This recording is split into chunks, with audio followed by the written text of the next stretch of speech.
Okay, we are talking about Unit 23, not going to waste any time. Unit 23 is, for the most part, well known for its giant Coues white-tailed deer.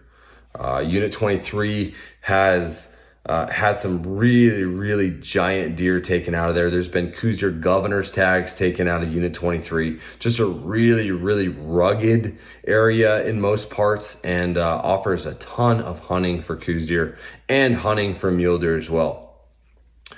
Mule deer kind of get overshadowed in 23 because the Coues deer can be so big. And they're just big because the terrain is so crazy, and they can just grow a little bit bigger, and they age class a little bit longer, and they have to sustain the winters. I talked about that in the video about 22 North, why some of these rim country Coues deer can get so big. They're just, it is a terrain thing. It's a genetic thing. It's also just an age class thing. They can grow really freakishly old, and antlers giving that an indication of how old they are. They can get big.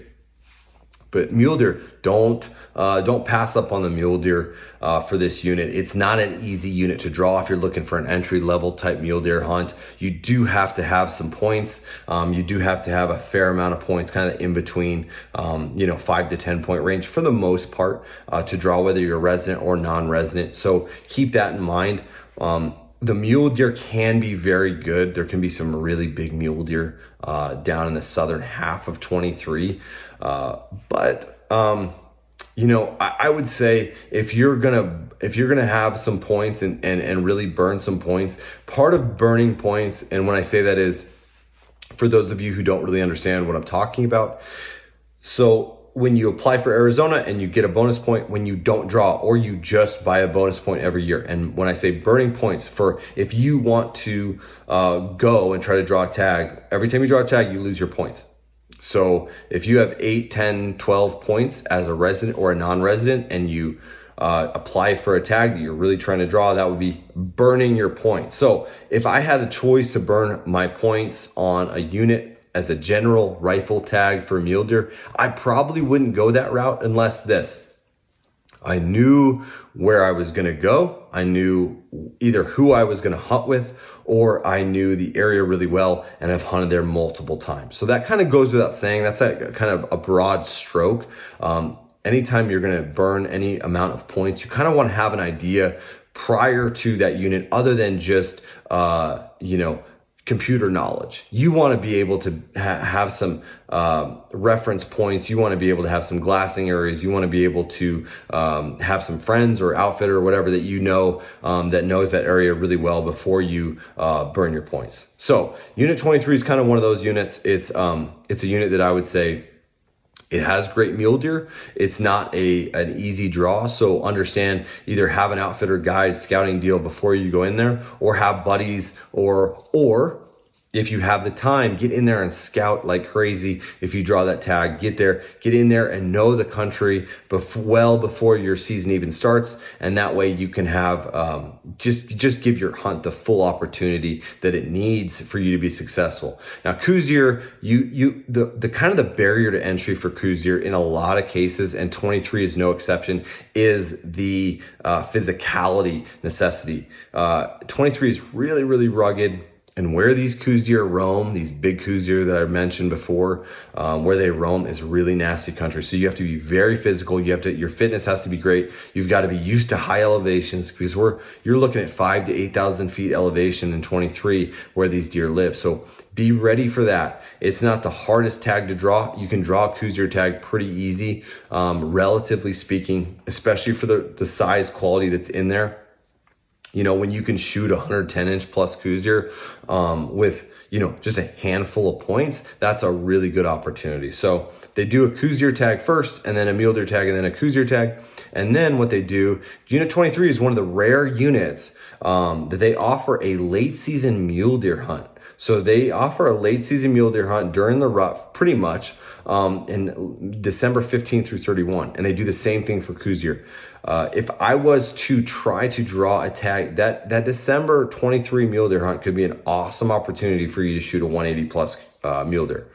And the same goes for the late season Coues deer, but here's what you have to watch out for the Coues deer, guys. Is they live in that high country, and in late December it can get just nasty cold, and it can snow, and you can be totally snowed out. I wouldn't be that concerned with the mule deer hunt, because I would be hunting more in that southern half of 23 where you're not going to be getting snow. Weather comes in cool, you get rain and whatever gets cold. It's not going to trash your hunt, but when that snow can totally close that unit off in late season. And that goes for the elk hunting as well. So you get a ton of snow up there, that can totally close your unit down. Your hunt can be totally trashed. So keep that in mind. I don't want to deter people from trying to shoot for the moon for that late season Coues deer tag, but understand what you're getting into. Higher elevations, really cold, potential of weather really limiting your hunt, and also you got to be ready. You got to be physically ready. You got to be able to shoot very far in some of those canyons, some of that wilderness area where these Coues deer just live, and you got to be able to shoot across canyons 500 plus yards. Same goes with elk. So elk and Coues deer kind of like the same habitat. So a lot of times when you're hunting elk, you'll find Coues deer bucks because they love hunting, and they love living in the same areas, and they don't really compete for each other. Like mule deer and elk directly compete. So you're not going to find a ton of mule deer in elk country because they kind of directly compete for habitat, where Coues deer, they're not as needy, and they don't really compete and aren't really as long distance grazers as mule deer and elk do. They don't roam quite as far. So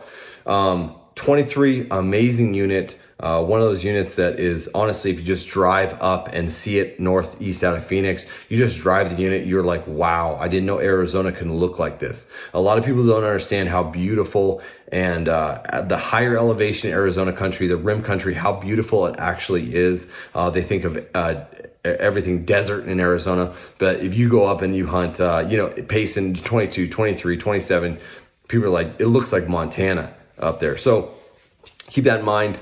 Have an idea what your approach is if you're going to try to hunt Coues deer or hunt mule deer. Know the draw odds and kind of what your chances are, and also weigh burning your points in 23 versus another unit where you could have a better opportunity or a little bit easier to access, anything like that. But guys, I'm a huge fan of 23. We've killed some really big elk and some deer and all that kind of stuff out of there. I think it's a fantastic place. You got to have your hunting skills and your fitness pretty dialed in, so it's not exactly a hunt for every single person that goes in there. But 23 is an awesome spot. I'd go drive through there just for the fun of it if you ever have a chance. So, all right, guys. 23, hit me up if you have any comments, questions below. If you have any questions about what I do or everything like that, everything's linked in my description. I hope it helps, guys. I'm here to educate you guys. Understand before the deer draw, which is June 6th, the application deadline, is just understanding how it works and what it takes to get in and what certain units have to offer more so than others. So, all right, guys, take it easy. Talk to you later.